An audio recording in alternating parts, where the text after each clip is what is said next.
ಅದರ ಗುರಿ ಇದ್ದಿದ್ದು ಗಾಂಧಿ ಅನ್ನುವ ವ್ಯಕ್ತಿಯಲ್ಲ, ಮುಂದೆ ಅಂಬೇಡ್ಕರ್ ಬರೀಲಿಕ್ಕಿತ್ತರ ಸಂವಿಧಾನ, ಆ ಸಂವಿಧಾನಕ್ಕೆ ಗುಂಡು ಹೊಡೆಯುವ ಹಾದಿನಲ್ಲಿ ಮೊದಲ ಗುಂಡು ಬಿದ್ದಿದ್ದು ಅದು ಗಾಂಧಿ ಎದೆಗೆ.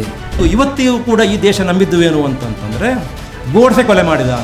ಇದು ಗೋಡ್ಸೆ ಮಾಡಿದಂತಹ ಕೊಲೆ ಅಲ್ಲ, ಇದು ಒಂದು ವ್ಯವಸ್ಥಿತ ಸಂಚಿನ ಭಾಗ.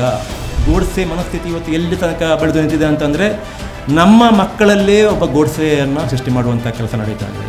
ಪ್ರಪಂಚದಲ್ಲಿ ಮೊದಲು ಫೇಕ್ ನ್ಯೂಸನ್ನು ಜನಕ ಅಂತ ಯಾರು ಇದ್ದರೆ ಗೋಡ್ಸೆ.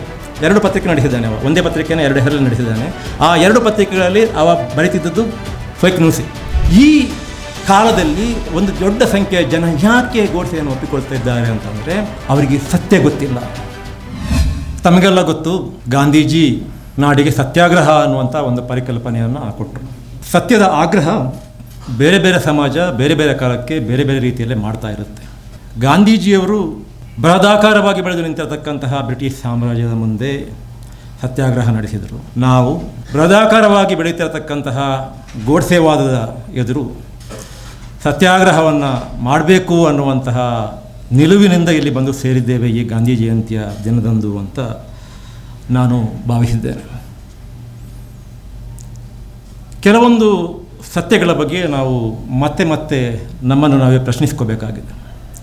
ಗಾಂಧೀಜಿಯ ವಿಚಾರದಲ್ಲಿ ನಾವೆಲ್ಲ ಏನು ತಿಳ್ಕೊಂಡಿದ್ದೆವು ಅಂತಂದರೆ, ಹೌದು, ಜನವರಿ 30, 1948 ದಿನ ಗೋಡ್ಸೆ ಗಾಂಧೀಜಿಯವರನ್ನು ಹತ್ಯೆ ಮಾಡಿದ್ದು ಸರಿ. ಆದರೆ ಗಾಂಧಿ ಯಾರೂ ಕೊಲ್ಲಲಾಗಂತಹ ಮನುಷ್ಯ, ಗಾಂಧಿ ಸಾಯೋದಿಲ್ಲ ಅಂತ. ಅದು ಸತ್ಯ, ಗಾಂಧಿ ಸಾಯೋದು ಇಲ್ಲ, ಸತ್ತಿಲ್ಲ. ಆದರೆ ಗೋಡ್ಸೆಯ ಗುಂಡೇಟಿಗೆ ಬಲಿಯಾದ ಗಾಂಧಿ ಇವತ್ತಿಗೂ ಕೂಡ ಬದುಕಿ ಉಳಿದಿದ್ದು ಸತ್ಯ. ಆದರೂ ಕೂಡ ಆ ಬದುಕಿದಂತಹ ಗಾಂಧಿ ದಿನದಿಂದ ದಿನಕ್ಕೆ ಬಸವಳಿತಾ ಇದ್ದಾರೆ, ದಿನದಿಂದ ದಿನಕ್ಕೆ ಕೃಷರಾಗ್ತಾ ಇದ್ದಾರೆ, ಮತ್ತು ಎಲ್ಲದಕ್ಕಿಂತ ಮುಖ್ಯವಾಗಿ ದಿನದಿಂದ ದಿನಕ್ಕೆ ಒಬ್ಬಂಟಿ ಆಗ್ತಾ ಇದ್ದಾರೆ. ಅದೇ ವೇಳೆಗೆ ನವೆಂಬರ್ 15, 1949 ದಿನ ಅಂಬಾಲಾ ಜೈಲಿನಲ್ಲಿ ಗಾಂಧೀಜಿಯನ್ನು ಹತ್ಯೆ ಮಾಡಿದ ಆರೋಪ ಹೊತ್ತು ಗಲ್ಲಿಗೇರಿದಂತಹ ಗೋಡ್ಸೆ ಏನಿದ್ದಾನೆ, ಆತ ಗಲ್ಲಿಗೇರಿದ್ದರೂ ಇವತ್ತು ಕೂಡ ಬದುಕಿ ಉಳಿದಿದ್ದಾನೆ. ಉಳಿದಿದ್ದು ಮಾತ್ರ ಅಲ್ಲ, ಉಳಿದದಕ್ಕಿಂತ ದೊಡ್ಡದಾಗಿ ಅವ ದಿನದಿಂದ ದಿನಕ್ಕೆ ಬೆಳೀತಾ ಇದ್ದಾನೆ. ಗೋಡ್ಸೆಯ ಸಂತತಿ ದೇಶದಲ್ಲಿ ಹೆಚ್ಚುತ್ತಾ ಇದೆ. ಗೋಡ್ಸೆಗಳ ಸಂಖ್ಯೆ, ಗೋಡ್ಸೆಯನ್ನು ಒಪ್ಪುವವರ ಸಂಖ್ಯೆ, ಗೋಡ್ಸೆ ವಾದವನ್ನು ಅಂಗೀಕರಿಸತಕ್ಕಂಥವರ ಸಂಖ್ಯೆ ಬೆಳೀತಾ ಇದೆ. ಇದು ನಮ್ಮಲ್ಲಿ ದಿಗಿಲು ಮುಟ್ಟಿಸಬೇಕಾದಂತಹ ವಿಚಾರ. ಈ ಕಾರಣಕ್ಕೋಸ್ಕರ ಈ ಕಾಲಕ್ಕೆ ಏನು ಗೋಡ್ಸೆಯನ್ನು ಗೋಡ್ಸೆಯಾಗಿ ರೂಪಿಸಿತ್ತು, ಗೋಡ್ಸೆಯನ್ನು ಕೊಲೆಗಾರನನ್ನಾಗಿ ಮಾಡಿದಂತಹ ಶಕ್ತಿಗಳು ಯಾವುದು, ಮತ್ತು ಗಾಂಧಿಯನ್ನು ಈ ದೇಶದಲ್ಲಿ ಅಂದು ಇಲ್ಲವಾಗಿಸಿ ಇವತ್ತೂ ಗಾಂಧಿಯನ್ನು ಒಬ್ಬ ಖಳನಾಯಕನಾಗಿ ಚಿತ್ರಿಸುವಂತಹ ಮನೋಸ್ಥಿತಿ ಏನಿದೆ, ಇದು ಯಾಕೆ ಬಂತು ಎನ್ನುವುದರ ಬಗ್ಗೆ ನಾವು ಸತ್ಯಾಗ್ರಹಿಗಳಾಗಬೇಕಾಗತ್ತೆ. ಆದ ಕಾರಣ ನಾನು ತಮ್ಮೆಲ್ಲರನ್ನು ಸತ್ಯಾಗ್ರಹಿಗಳು ಅಂತ ಸಂಬೋಧಿಸಿತ್ತು. ನನಗೆ ಈ ಪುಸ್ತಕದ ಬಗ್ಗೆ ಮಾತಾಡಬೇಕು ಅಂತ ಜಾಗೃತ ಕರ್ನಾಟಕ ಸಂಘಟನೆಯವರು ಕೇಳಿಕೊಂಡ್ರು. ಪುಸ್ತಕದ ಬಗ್ಗೆ ಮಾತಾಡೋದು ಮಾತ್ರ ಅಲ್ಲ, ಹೆಚ್ಚುತ್ತಿರತಕ್ಕಂತಹ ಗೋಡ್ಸೆವಾದವನ್ನು ಯಾವ ರೀತಿಯಲ್ಲಿ ಎದುರಿಸಬಹುದು ಅನ್ನೋ ವಿಚಾರವಾಗಿ ಕೂಡ ಮಾತಾಡಬೇಕು ಅಂತ ಹೇಳಿದರು. ಅದನ್ನು ಮಾಡ್ತೇನೆ. ನನ್ನ ಯಥಾಶಕ್ತಿ ನಾನು ಆ ವಿಚಾರವನ್ನು ವಿವರಿಸುವಂಥ ಕೆಲಸವನ್ನು, ವಿಶ್ಲೇಷಿಸುವಂಥ ಕೆಲಸವನ್ನು ಮಾಡ್ತೇನೆ. ಈ ಪುಸ್ತಕದ ಅರ್ಧ ಅನುವಾದಕ ಎನ್ನುವ ನಿಟ್ಟಿನಲ್ಲಿ ಮಾಡ್ತೇನೆ, ಮತ್ತು ಈ ಕಾಲದ ಸತ್ಯಾಗ್ರಹಿ ಅನ್ನುವ ನಿಟ್ಟಿನಲ್ಲಿ ಆ ಕೆಲಸವನ್ನು ಮಾಡ್ತೇನೆ. ಇಲ್ಲಿ ಗೋಡ್ಸೆಯ ಬಗ್ಗೆ, ಗಾಂಧಿಯ ಬಗ್ಗೆ, ಸ್ವಾತಂತ್ರ್ಯ ಸಂಗ್ರಾಮದ ಬಗ್ಗೆ, ಭಾರತದ ಬಗ್ಗೆ, ಭಾರತದ ಸಂಸ್ಕೃತಿಯ ಬಗ್ಗೆ ನನಗಿಂತ ಹೆಚ್ಚು ತಿಳ್ಕೊಂಡಂತಹ ಹಲವಾರು ಹಿರಿಯರಿದ್ದಾರೆ. ನಾನು ಹೇಳಿದರಲ್ಲಿ ಏನಾದರೂ ತಪ್ಪಿದ್ದರೆ ಚರ್ಚೆಯ ಸಂದರ್ಭದಲ್ಲಿ ದಯಮಾಡಿ ನನ್ನನ್ನು ತಿದ್ದಿ. ಆದರೆ ನಾನು ವಿಷಯ ಪ್ರವೇಶಿಸೋದಕ್ಕೆ ಮೊದಲು ಒಂದು ವಿಚಾರವನ್ನು ತಮ್ಮ ಮುಂದೆ ನಿವೇದಿಸಿಕೊಳ್ಬೇಕು ಅಥವಾ ಹೇಳಬೇಕು. ಇದನ್ನು ನಾನು ಹೇಳ್ತಿರುವಂಥದ್ದು ಮುಖ್ಯವಾಗಿ ಇವತ್ತು ಶ್ರೀಯುತ ದಿನೇಶ್ ಗುಂಡೂರಾವ್ ಅವರು ಇಲ್ಲಿ ಉಪಸ್ಥಿತರಿದ್ದಾರೆ ಎನ್ನುವಂತಹ ಕಾರಣಕ್ಕೋಸ್ಕರ. ಏನು ಆ ವಿಚಾರ ಅಂತಂದರೆ, ಜಾಗೃತ ಕರ್ನಾಟಕದವರು ಇನ್ನು ಮುಂದೆ ನಾವು ಗಾಂಧಿ ಜಯಂತಿಯನ್ನು ಗಾಂಧಿಗೆ ಹಾರ ಹಾಕಿ ಆಚರಿಸುವುದಲ್ಲ, ಗಾಂಧಿಯನ್ನು ಮತ್ತೆ ಮತ್ತೆ ಕೊಲ್ಲತಕ್ಕಂತಹ ಅಥವಾ ಗಾಂಧಿ ಪ್ರತಿನಿಧಿಸತಕ್ಕಂತಹ ಸತ್ಯ ಅಹಿಂಸೆಯ ಮೌಲ್ಯಗಳೇನಿದ್ದಾವೆ ಅವುಗಳನ್ನು ಮತ್ತೆ ಮತ್ತೆ ಕೊಲ್ತಾ ಇರತಕ್ಕಂತಹ ಈ ಗೋಡ್ಸೆ ಪ್ರವೃತ್ತಿ ಏನಿದೆ, ಇದನ್ನು ನಾವು ಹಿಮ್ಮೆಟ್ಟಿಸ್ತಾ ನಾವು ಗಾಂಧಿ ಜಯಂತಿಯನ್ನು ಆಚರಿಸ್ತೇವೆ ಅಂತ ಏನು ಹೇಳಿದರು. ಮತ್ತು ಆ ಅಭಿಯಾನಕ್ಕೆ ಇವತ್ತು ಈ ಪುಸ್ತಕದ ಬಿಡುಗಡೆಯ ಮೂಲಕ ಚಾಲನೆ ಕೊಡ್ತಾ ಇದ್ದೇವೆ. ಮತ್ತು ಆ ಕಾರಣಕ್ಕೋಸ್ಕರ ಈ ಸಮಾರಂಭವನ್ನು ಇಲ್ಲಿ ಏರ್ಪಡಿಸಿದ್ದೇವೆ ಅಂತ ಏನು ಹೇಳಿದರು. ಈ ಸಮಾರಂಭ ಇದೆ ಅಲ್ಲ, ಇದು ಆಯೋಜನೆ ಆಗಬೇಕಾಗಿದ್ದು ಇಲ್ಲಿ ಅಲ್ಲ. ಎಲ್ಲಿಯೊಬ್ಬರು ನರಸಿಂಹಯ್ಯ ಇದ್ದಾರೆ, ಅವರೂ ಸಾಯೋದಿಲ್ಲ, ಅವರು ಇಲ್ಲೇ ಇರ್ತಾರೆ ಶಾಶ್ವತವಾಗಿ. ಇದನ್ನು ನಾವು ಆಯೋಜಿಸಬೇಕಾಗಿದ್ದು, ಈ ಮೊದಲ ಕಾರ್ಯಕ್ರಮ ಆಗಿರಬೇಕಾಗಿದ್ದು ದಿನೇಶ್ ಗುಂಡೂರಾವ್ ಅವರು ಉಸ್ತುವಾರಿ ಹೊತ್ತಿದ್ದಾರಲ್ಲ ಆ ದಕ್ಷಿಣ ಕನ್ನಡ ಜಿಲ್ಲೆಯಲ್ಲಿ. ಓಕೆ, ಅಲ್ಲಿ ಅದು ಆರಂಭ ಆಗಬೇಕಿತ್ತು. ಬಹುಶಃ ದಿನೇಶ್ ಗುಂಡೂರಾವ್ ಅವರೇ, ನಾವು ಅಥವಾ ಜಗದ ಕರ್ನಾಟಕದವರು ತಮ್ಮ ಹತ್ರ ಬಂದಾಗ ನೀವು ಇದನ್ನು ಸೂಚಿಸಬೇಕಿತ್ತು, ಇದು ಬೇಡ, ಇಲ್ಲಿ ಯಾವ ಜಿಲ್ಲೆಯಲ್ಲಿ ಆಗಬೇಕು. ಯಾಕೆ ಅಂತಂದರೆ ನಾವು ದಕ್ಷಿಣ ಕನ್ನಡ ಜಿಲ್ಲೆ ಭಾರತದಿಂದ ದೂರ ಆಗುವುದನ್ನು ನೋಡ್ತಾ ಇದ್ದೇವೆ.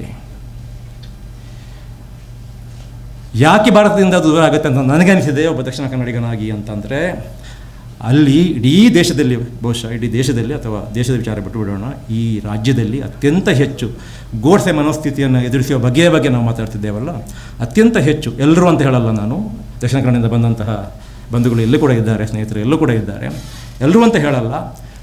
ಆ ಜಿಲ್ಲೆಯಲ್ಲಿ ಅದು ನಮ್ಮ ರಾಜ್ಯದಲ್ಲಿ ಇದೆಯೋ, ಅದು ನಮ್ಮ ದೇಶದಲ್ಲಿ ಇದೆಯೋ ಎನ್ನುವಂಥ ಸಂಶಯ ಬರುವತಕ್ಕಂತಹ ನಿಟ್ಟಿನಲ್ಲಿ ಗೋಡ್ಸೆಯ ಮನೋಸ್ಥಿತಿ ಅಲ್ಲಿ ಹರಡ್ತಾ ಇದೆ. ಆದ ಕಾರಣ ದಿನೇಶ್ ಗುಂಡೂರಾವ್ ಅವರೇ, ತಾವು ಒತ್ತಿರತಕ್ಕಂತಹ ಜಿಲ್ಲೆಯನ್ನು ಕರ್ನಾಟಕದಲ್ಲಿ ಮತ್ತು ಭಾರತದಲ್ಲಿ ಉಳಿಸಿಕೊಳ್ಳತಕ್ಕಂತಹ ಜವಾಬ್ದಾರಿ ನಮಗೆಲ್ಲರಿಗೂ ಇದೆ. ಆದ ಕಾರಣ ಈ ಕಾರ್ಯಕ್ರಮ ಅಲ್ಲಿ ಆಯೋಜನೆ ಆಗಿದ್ದರೆ ಚೆನ್ನಾಗಿತ್ತು ಅಂತ ನನ್ನ ವೈಯಕ್ತಿಕ ಅನಿಸಿಕೆ. ತಮ್ಮ ಅನಿಸಿಕೆನೋ ಗೊತ್ತಿಲ್ಲ. ಓಕೆ, ಸೊ ಈಗ ಪುಸ್ತಕದ ವಿಚಾರಕ್ಕೆ ಬರೋಣ. ಈ ಪುಸ್ತಕದ ಅರ್ಧ ಅನುವಾದಕ ನಾನು, ಅರ್ಧ ಅನುವಾದಕ ಮನೋಜ್ ಅವರು. ಮನೋಜ್ ಅವರು ಈಗ ತಾನೇ ಬಂದು ನಮ್ಮನ್ನು ಸೇರಿಕೊಂಡಿದ್ದಾರೆ. ಸ್ವಾಗತ ನಿಮಗೆ ನನ್ನ ವೈಯಕ್ತಿಕ ನೆಲೆಯಿಂದ.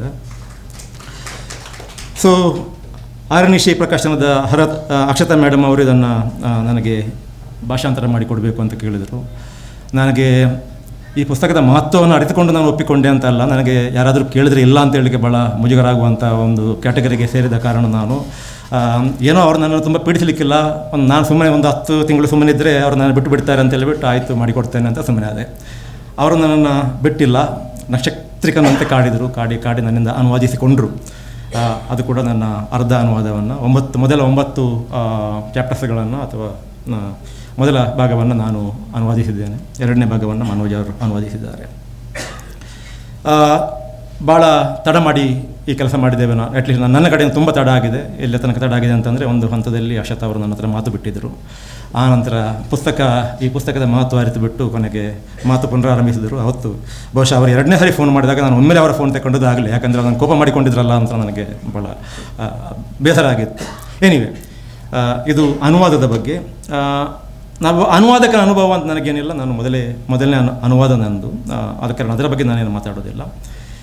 ನಾನು ಈ ಪುಸ್ತಕದಲ್ಲಿ ಏನಿದೆ ಅನ್ನೋ ವಿಚಾರವನ್ನು ತಮ್ಮ ಮುಂದೆ ಒಂದು 3-4 ಅಂಶಗಳನ್ನು ತೆರೆದಿಡುವ ಮೂಲಕ ಹೇಳ್ತೇನೆ. ಅದರ ನಂತರ ಈ ಗೋಡ್ಸೆ ಮನಸ್ಥಿತಿ ಅಂತ ಏನನ್ನು ನಾವು ಕರಿತೇವೆ ಅನ್ನುವಂಥ ವಿಚಾರ ಹೇಳ್ತೇನೆ. ಮತ್ತು ಆ ನಂತರ ಗೋಡ್ಸೆ ಮನಸ್ಥಿತಿಯನ್ನು ನಾವು ಹೇಗೆ ಎದುರಿಸಬೇಕು ಅನ್ನೋ ವಿಚಾರಕ್ಕೆ ಬರ್ತೇನೆ.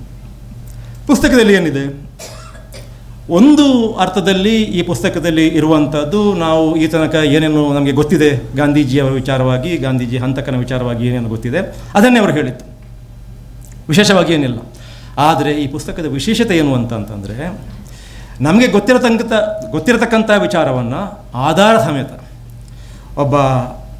ಅವರು ಪತ್ರಕರ್ತ, ಒಬ್ಬ ಅಕಾಡೆಮಿಷಿಯನ್ ಅಲ್ಲ, ಆದರೂ ಕೂಡ ಅವರೊಬ್ಬ ಅಕಾಡೆಮಿಷಿಯನ್ನ ನೆಲೆಯಲ್ಲಿ ನಿಂತು ಯೋಚಿಸಿ, ಒಬ್ಬ ಸಂಶೋಧಕನ ನೆಲೆಯಲ್ಲಿ ನಿಂತು ಯೋಚಿಸಿ, ತಾನು ಏನು ಹೇಳ್ತೇನೆ ಅದಕ್ಕೆಲ್ಲದಕ್ಕೂ ಕೂಡ ಆಧಾರವನ್ನು ಒದಗಿಸಿ, ನಿಮ್ಮ ಅಭಿಪ್ರಾಯ ಇದಿರ್ಬೋದು, ನಿಮ್ಮ ಅಭಿಪ್ರಾಯ ಇದಾಗಿದ್ದರೆ ಅದರ ಬಗ್ಗೆ ನಿಮಗೆ ಸಂಶಯ ಬೇಡ, ನೋಡಿ ಇಲ್ಲಿ ಆಧಾರ ಇದೆ ಅಂತ ಕೆಲವು ವಿಚಾರಗಳನ್ನು ಮುಂದಿಟ್ಟಿದ್ದಾರೆ. ದಿನೇಶ್ ಗುಂಡೂರಾವ್ ಅವರು ಸರಿಯಾಗಿ ಅದನ್ನು ಅರ್ಥ ಮಾಡಿಕೊಂಡಿದ್ದಾರೆ. ಏನಂತಂದರೆ, ಅವರಲ್ಲಿ ಅವರ ವಾದವನ್ನು ಏನು ಮುಂದಿಡುವುದಿಲ್ಲ, ಇದ್ದ ಸತ್ಯಗಳನ್ನು ಎಲ್ಲವನ್ನು ಸೇರಿಸಿಬಿಟ್ಟು, ನೋಡಿ ಗಾಂಧೀಜಿಯವರ ಕುರಿತಾದಂತಹ ಅಥವಾ ಹತ್ತಿಗೆ ಸಂಬಂಧಪಟ್ಟಂತಹ, ಗೋಡ್ಸೆಗೆ ಸಂಬಂಧಪಟ್ಟಂತಹ, ಆ ಕಾಲಕ್ಕೆ ಸಂಬಂಧಪಟ್ಟಂತಹ, ಈ ಶಕ್ತಿಗಳು ಎದ್ದು ನಿಂತಹ ಪರಿಸ್ಥಿತಿಗೆ ಸಂಬಂಧಪಟ್ಟಂತಹ ಸತ್ಯಗಳು ಇವುಗಳು ಅನ್ನುವುದನ್ನು ಅವರು ಬಹಳ ಮುತುವರ್ಜಿಯಿಂದ ಬಹಳ ಕಷ್ಟಪಟ್ಟು ದೇಶದ ಮೂಲೆ ಮೂಲೆಗೆ ಹೋಗಿ ಇನ್ನೂ ಬದುಕಿರತಕ್ಕಂತಹ ಗಾಂಧಿ ಗೋಡ್ಸೆ ಅನುಯಾಯಿಗಳನ್ನು ಮಾತಾಡಿಸಿ, ಅಥವಾ ಕಂಡವರನ್ನು, ಅನುಯಾಯಿಗಳಂತ ಹೇಳೋಕ್ಕಾಗೋದಿಲ್ಲ, ಈಗ ಯಾರು ಬದುಕಿರಲ್ಲ, ಅವರನ್ನು ಕಂಡವರನ್ನು ಮಾತಾಡಿಸಿ ಈ ಪುಸ್ತಕದಲ್ಲಿ ಅವರು ಆಧಾರ ಸಹಿತ ಕೆಲವು ಸತ್ಯಗಳನ್ನು ನಮ್ಮ ಮುಂದೆ ತೆರೆದಿರತಕ್ಕಂಥ ಕೆಲಸ ಮಾಡಿದ್ದಾರೆ. ಅದರಲ್ಲಿ ಅವರು ಹೇಳ್ತಕ್ಕಂಥ ಮೊದಲ ವಿಚಾರ, ಮುಖ್ಯ ವಿಚಾರ ಏನು ಅಂತಂದರೆ, ಗಾಂಧೀಜಿಯವರು ಅವರ ಕೊಲೆಯಾದ ನಂತರ, ಗೋಡ್ಸೆ ಕೊಲೆ ಮಾಡಿದ ನಂತರ RSSನವರು ನಮಗೂ ಗೋಡ್ಸೆಗೂ ಸಂಬಂಧ ಇಲ್ಲ ಅನ್ನುವಂಥ ಒಂದು ವಾದವನ್ನು ಮುಂದಿಟ್ಟಿದ್ದು ಮಾತ್ರ ಅಲ್ಲ, ಅದನ್ನು ಭಾಳ ಸಮರ್ಥವಾಗಿ ಮಂಡಿಸಿ ದೇಶದ ಜನ ನಂಬುವ ಹಾಗೆ ಮಾಡಿದರು. ನಂಬದೇ ಹೋದವರಿಗೂ ಕೂಡ ಇರ್ಬೋದೋ ಇರಲಿಕ್ಕಿಲ್ವೋ ಅನ್ನುವಂಥ ಸಂಶಯ ಹುಟ್ಟುವ ಹಾಗೆ ಮಾಡಿದರು. ಎಲ್ಲಿ ತನಕ ಅಂತಂದರೆ, ಅದಕ್ಕೆ ಬೇಕಾದಂತಹ ಡಾಕ್ಯುಮೆಂಟ್ಸನ್ನು, ಅದಕ್ಕೆ ಬೇಕಾದಂತಹ ದಾಖಲೆಗಳನ್ನು ಅವರು ನಿರ್ಮಿಸ್ತಾ ಹೋದರು. ಅವರು ಸಿಸ್ಟಮೆಟಿಕ್ ಆಗಿ ಕೆಲಸ ಮಾಡ್ತಾರೆ ಅಂತ ಎಲ್ರಿಗೂ ಗೊತ್ತು. ಅದನ್ನು 75 ವರ್ಷಗಳ ನಂತರ ಇವತ್ತು ಧೀರೇಂದ್ರ ಝಾ ಅವರು, ಇಲ್ಲ, ಅವರು ಸೃಷ್ಟಿಸಿದಂತಹ ದಾಖಲೆಗಳು ನಕಲಿ, ಅಸಲಿಯಾದ ದಾಖಲೆಗಳು ಇಲ್ಲಿವೆ, ಮತ್ತು RSSಗೂ ಮತ್ತು ಗೋಡ್ಸೆಗೂ ಒಂದು ಸಂಬಂಧ ಇತ್ತು ಅನ್ನೋದನ್ನು ಬಹಳ ಸಮರ್ಥವಾಗಿ ನಮ್ಮ ಮುಂದೆ ಅವರು ಇಡ್ತಾರೆ. ಅದನ್ನು ಯಾವ ಆಧಾರಗಳ ಮೇಲೆ ಅದನ್ನು ಹೇಳ್ತಾರೆ ಅಂತ ಹೇಳಲಿಕ್ಕೆ ನಾನು ಹೋಗೋದಿಲ್ಲ. ಆದರೆ ಒಂದು ಸಾಲು ಈ ಪುಸ್ತಕದಿಂದ ನಾನು ಓದ್ತೇನೆ. ಇದಕ್ಕೆ ಸಂಬಂಧಪಟ್ಟಾಗ ಅವರ ಕೊನೆಯ, ಅಂದರೆ ಇದನ್ನೆಲ್ಲ ಈ ಆಧಾರಗಳನ್ನು ಮುಂದಿಡ್ತಾ ಕೊನೆಗೆ ಅವರು ಒಂದು ಕನ್ಕ್ಲೂಷನ್ಗೆ ಬರ್ತಾರಲ್ಲ, ಹೌದು, ಈ ಮನುಷ್ಯ, ಈ ವ್ಯಕ್ತಿ RSSನ್ನು ಎಂದೂ ಬಿಟ್ಟಿರಲಿಲ್ಲ. RSSನವರು ಏನು ಹೇಳ್ತಿದ್ದರು ಅಂತಂದರೆ, ನಮಗೂ ಅವನಿಗೂ ಸಂಬಂಧ ಇಲ್ಲ ಅಂತ. ಇಲ್ಲ, RSSಗೂ ಆ ವ್ಯಕ್ತಿಗೂ ಸಂಬಂಧ ಇತ್ತು ಅನ್ನೋದನ್ನು ಅವರು ಸಾಧಿಸ್ತಾ ಕೊನೆಗೆ ಹೇಳ್ತಾರೆ, ಗಲ್ಲಿಗೆ ಹಾಕುವ ಸಂದರ್ಭದಲ್ಲಿ ಗೋಡ್ಸೆ RSS ಗೀತೆಯನ್ನು ಪಠಿಸಿದ್ದು ಆತ ಈಗಲೂ RSSನ ಸಕ್ರಿಯ ಸದಸ್ಯನೇ ಆಗಿದ್ದ ಎನ್ನುವುದನ್ನು ತೋರಿಸುತ್ತೆ. ಯಾಕಂದರೆ ಅಲ್ಲಿ ಮೆಂಬರ್ಶಿಪ್ ಅಂತ ಇಲ್ಲ, ಆ ಸಂಸ್ಥೆ ಒಬ್ಬನನ್ನು ಬಿಡುವುದಂತೆ ಇಲ್ಲ, ಬಿಟ್ಟರೆ ವ್ಯಕ್ತಿ ಬಿಡಬೇಕು. ಅವ ಬಿಟ್ಟಿದ್ದಿದ್ದರೆ ಅವ ಗಲ್ಲಿಗೇರುವ ಮೊದಲು, ಕೆಲವೇ ಕ್ಷಣಕ್ಕೆ ಮೊದಲು ಆ ಗೀತೆಯನ್ನು ಪಠಿಸ್ತಿರಲಿಲ್ಲ. ಅವನ ಲಾಯಲ್ಟಿ ಏನಿದ್ದರೂ ಕೂಡ ಅವನಿಗೂ ಕೂಡ RSSಗೆ ಇತ್ತು ಅನ್ನುವಂಥದ್ದನ್ನು.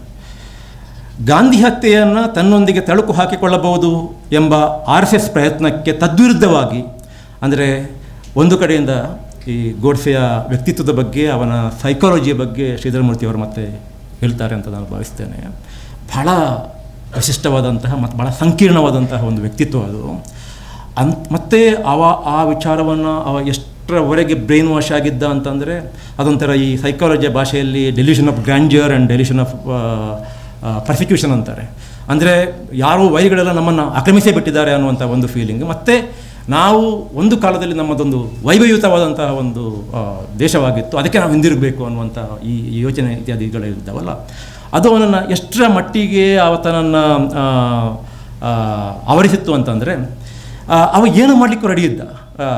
ದಿನೇಶ್ ಗುಂಡೂರಾವ್ ಹೇಳಿದ ಹಾಗೆ ಅವನಿಗೆ ಯಾವುದರ ವಿಚಾರದಲ್ಲಿ ಬೇಸರ ಇರಲಿಲ್ಲ, ಅವನಿಗೆ ಬದುಕಬೇಕು ಅಂತಲೂ ಇರಲಿಲ್ಲ. ನನ್ನನ್ನು ಗಲ್ಲಿಗೆ ಏರಿಸಿ ಅಂತಲೇ ಅವ ಹೇಳಿದ್ದ. ಅವ ಎಲ್ಲೂ ಕೂಡ ಅವ ಅಷ್ಟು ವಾದ ಮಾಡಿದ್ದಲ್ಲ. ಅವ ವಾದ ಮಾಡಿದ್ದು ಯಾಕೆ ಅಂತಂದರೆ, ನನ್ನನ್ನು ಗಲ್ಲಿನಿಂದ ಪಾರಾಗಬೇಕು, ತಾನು ಗಲ್ಲಿನಿಂದ ಪಾರಾಗಬೇಕು, ಕುಣಿಕೆಯಿಂದ ಪಾರಾಗಬೇಕು ಅಂತ ಅಲ್ಲ. ಅವ ಯಾಕೆ ವಾದ ಮಾಡಿದ್ದು ಅಂತಂದರೆ, ಅದನ್ನು ಕೋರ್ಟ್ ಯಾಕೆ ಅನುವಾದಿಸಿತ್ತು ಆ ರೀತಿಯ ವಾದಕ್ಕೆ ಅಂತ, ಅದು ಒಂದು ಪ್ರಶ್ನೆ ಇದೆ, ಅದು ಪ್ರಶ್ನೆ ಬೇರೆ. ಅವ ಅಷ್ಟು ವಾದ ಮಾಡಿದ್ವಿ ಯಾಕಂತಂದರೆ, ನನಗೆ ಗಾಂಧಿ ವಿಚಾರದಲ್ಲಿ ಹೇಳಲಿಕ್ಕೆ ಇದೆ, ಅದನ್ನೆಲ್ಲ ಹೇಳಲೇಬೇಕು ನಾನು, ಅದಕ್ಕೋಸ್ಕರ ನಾನು ವಾದ ಮಾಡ್ತೇನೆ. ಅವ ಕೊನೆಗೆ ಪ್ರಿವಿ ಕೌನ್ಸಿಲ್ಗೆ ಇದು ಅಪೀಲ್ ಆಗ್ತಾರೆ. ಆಗ ಇನ್ನೂ ಕೂಡ ಭಾರತ ರಿಪಬ್ಲಿಕ್ ಆಗಿರಲಿಲ್ಲ, ಸಂವಿಧಾನ ಬಂದಿರಲಿಲ್ಲ, ಬ್ರಿಟಿಷ್ ಅಧೀನದಲ್ಲೇ ಇತ್ತು ಒಂದು ಲೆಕ್ಕದಲ್ಲಿ. ಅಲ್ಲಿ ಪ್ರಿವಿ ಕೌನ್ಸಿಲ್ ಅಲ್ಟಿಮೇಟಾಗಿ ಡಿಸೈಡ್ ಮಾಡಬೇಕಾಗಿದ್ದು, ಈಗ ರಾಷ್ಟ್ರಪತಿಗಳು, ಆಗ ರಾಷ್ಟ್ರಪತಿಗಳು ಇರಲಿಲ್ಲ, ಪ್ರಿವಿ ಕೌನ್ಸಿಲ್ ಡಿಸೈಡ್ ಮಾಡಬೇಕಾಗತ್ತೆ ಕೊನೆಗೆ ಅವನ ಗಲ್ಲಿಗೆ ಆಗಬೇಕಾ ಬೇಡವಾ ಅನ್ನುವಂಥದ್ದನ್ನು.